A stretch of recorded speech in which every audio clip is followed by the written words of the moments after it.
क्या आपका लक्ष्य एनडीए 2023 है? अगर हाँ तो इस वीडियो को जरूर देखिए, क्योंकि इस वीडियो में मैं बॉयज़ और गर्ल्स दोनों ही एस्पिरेंट्स के बारे में बात करूंगा। और दोस्तों, वीडियो के अंत में बॉयज़ और गर्ल्स की हाइट के बारे में पूरी जानकारी दूंगा। लेकिन उससे पहले एनडीए 1 और एनडीए 2 2023 के बारे में किन किन चीज़ों को डिटेल से जानेंगे, आइए जानते हैं। सबसे पहला, एनडीए 1 और एनडीए 2 2023 का नोटिफिकेशन कब आएगा, लास्ट डेट फॉर्म भरने का क्या होगा और एग्ज़ाम कब होगी। दूसरा, सिलेक्शन प्रोसेस क्या होगा। तीसरा, एलिजिबिलिटी क्राइटेरिया और एज लिमिट क्या होगा बॉयज़ और गर्ल्स दोनों के लिए। और चौथा, एग्ज़ाम पैटर्न कैसा होगा और इसका सिलेबस क्या होगा। साथ ही बॉयज़ और गर्ल्स की इस बार की सीट्स कितनी होगी, इन सारी चीज़ें के बारे में डिटेल से जानेंगे। वीडियो में अंत तक बने रहें।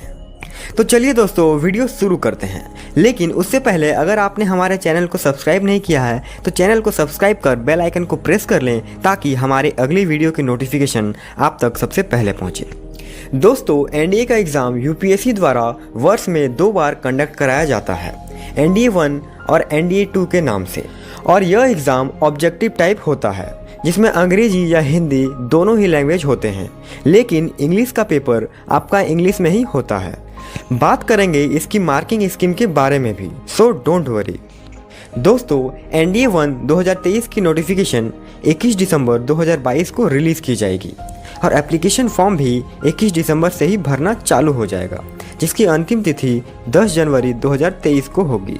और इसका जो रिटर्न एग्ज़ाम है वो 16 अप्रैल 2023 यानी संडे को कंडक्ट कराया जाएगा, जिसका एडमिट कार्ड एग्ज़ाम से ठीक 2 या 3 सप्ताह पहले रिलीज़ हो जाएगा। बात करें इसकी रिज़ल्ट की तो मई या जून तक इसका रिज़ल्ट भी आ जाएगा। फिर अगस्त या सितंबर को आपका एसएसबी इंटरव्यू भी हो जाएगा, 1 डे आफ्टर मेडिकल हो जाएगा एंड देन आपका फाइनल रिजल्ट दिसंबर को आएगा और आपकी ज्वाइनिंग जनवरी को होगी।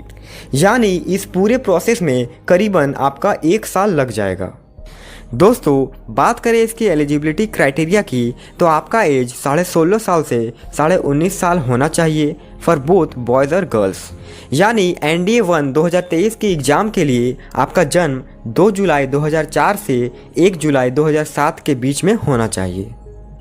अब बात करें एनडीए 2 2023 के बारे में तो इसका नोटिफिकेशन 17 मई 2023 को रिलीज़ किया जाएगा और एप्लीकेशन फॉर्म भी 17 मई से भरना चालू हो जाएगा, जिसकी अंतिम तिथि 6 जून 2023 को होगी। और इसका जो रिटर्न एग्ज़ाम है वो 3 सितंबर 2023 यानी संडे को कंडक्ट कराया जाएगा और इसका भी एडमिट कार्ड 2 या 3 सप्ताह पहले रिलीज़ हो जाएगा। बात करें इसकी रिज़ल्ट की तो अक्टूबर या नवंबर तक इसका रिज़ल्ट आ जाएगा। फिर जनवरी या फरवरी 2024 को आपका एसएसबी इंटरव्यू भी हो जाएगा, उसके बाद मेडिकल भी हो जाएगा एंड देन आपका फाइनल रिज़ल्ट जून 2024 तक आ जाएगा। फिर आपकी ज्वाइनिंग जुलाई 2024 तक होगी, यानी इसमें भी आपको करीबन 1 साल का समय लग जाएगा। दोस्तों, अगर हम शॉर्ट में इसकी सिलेक्शन प्रोसेस के बारे में बात करें तो सबसे पहले आपका फॉर्म भराया जाएगा, फिर आपका एनडीए का रिटर्न एग्ज़ाम होगा। रिटर्न एग्ज़ाम में 2 पेपर होते हैं, मैथमेटिक्स और जीएटी जनरल एबिलिटी टेस्ट, जो 900 मार्क्स का होगा। रिटर्न एग्ज़ाम क्वालिफाई करने के बाद आपका 5 दिन का एसएसबी इंटरव्यू होगा। इसमें जो रिकमेंड होंगे उनका एसएसबी मेडिकल होगा और जो कैंडिडेट मेडिकल फिट होंगे उनका मेरिट लिस्ट में नाम आएगा। उसके बाद फिर ज्वाइनिंग होगी। तो ये था इसका शॉर्ट में सिलेक्शन प्रोसेस। अब बात करते हैं इसकी एलिजिबिलिटी क्राइटेरिया और age limit for both boys और गर्ल्स के बारे में। तो सबसे पहले आप एक भारतीय होने चाहिए, दूसरा अविवाहित होने चाहिए, तीसरा आपकी एज लिमिट 16.5 साल से 19.5 साल के बीच होनी चाहिए। यानी एनडीए 1 2023 के लिए आपका जन्म 2 जुलाई 2004 से 1 जुलाई 2007 के बीच होना चाहिए, जबकि एनडीए 2 2023 के लिए आपका जन्म 2 जनवरी 2005 से 1 जनवरी 2008 के बीच होना चाहिए। चौथा, एजुकेशन क्वालिफिकेशन।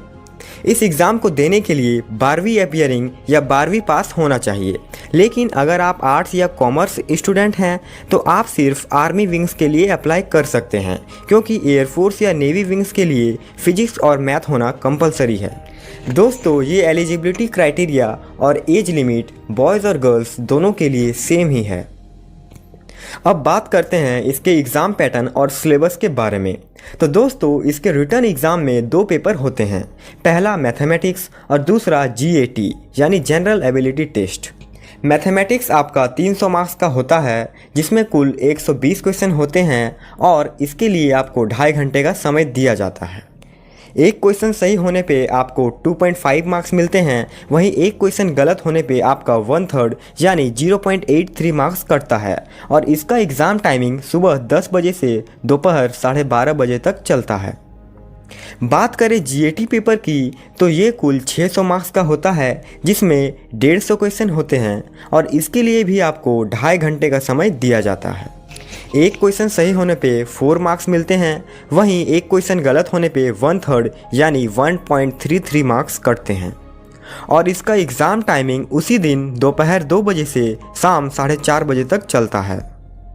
बात करें NDA के सिलेबस के बारे में तो मैथमेटिक्स पेपर में 11th 12th के कंप्लीट सिलेबस इंक्लूड हैं, जबकि GAT पेपर में साइंस से फिजिक्स केमिस्ट्री बायो, आर्ट्स से history geography polity and economics से क्वेश्चन पूछे जाते हैं और साथ ही इंग्लिश से भी 50 क्वेश्चन होते हैं। अगर सिलेबस के बारे में पूरे डिटेल से जानना है तो आप यह वीडियो देखें, जिसका लिंक आपको डिस्क्रिप्शन या आई बटन पे मिल जाएगा।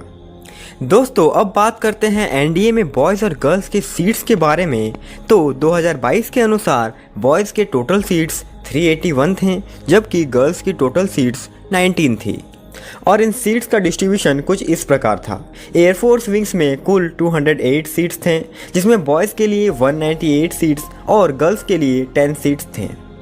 नेवी विंग्स में कुल 42 सीट्स थे, जिसमें बॉयज़ के 39 सीट्स और गर्ल्स के 3 सीट्स थे और एयरफोर्स विंग्स में कुल 120 सीट्स थे, जिसमें फ्लाइंग ब्रांच में 92 सीट्स थे, बॉयज़ के लिए 90, गर्ल्स के लिए 2। ग्राउंड ड्यूटी टेक्निकल में 18 सीट्स थे, बॉयज़ के लिए 16, गर्ल्स के लिए 2 और ग्राउंड ड्यूटी नॉन टेक्निकल में 10 सीट्स थे, बॉयज़ के 8, गर्ल्स के 2। तो दोस्तों इस तरह से 2022 में बॉयज़ और गर्ल्स को मिला के कुल 400 सीट्स थे। हो सकता है 2023 में आपको इनकी सीट्स में इंक्रीमेंट देखने को मिले, लेकिन इस चीज़ की अभी तक कोई कंफर्मेशन नहीं मिली है। दोस्तों जैसा कि मैंने कहा था कि वीडियो के अंत में बॉयज़ और गर्ल्स के हाइट और वेट के बारे में जानकारी दूंगा, तो आइए जानते हैं सबसे पहले बॉयज़ के हाइट और वेट के बारे में। तो आप स्क्रीन पे आर्मी और एयरफोर्स विंग्स की हाइट और वेट देख सकते हैं। जिस प्रकार लड़कों की हाइट और उम्र होगी उसी प्रकार से इनका वेट होना चाहिए। वेट में थोड़ा बहुत इधर उधर होने से चलेगा। नेवी विंग्स के लिए बॉयज़ का हाइट और वेट कुछ इस प्रकार है, आप स्क्रीन पे देख सकते हैं।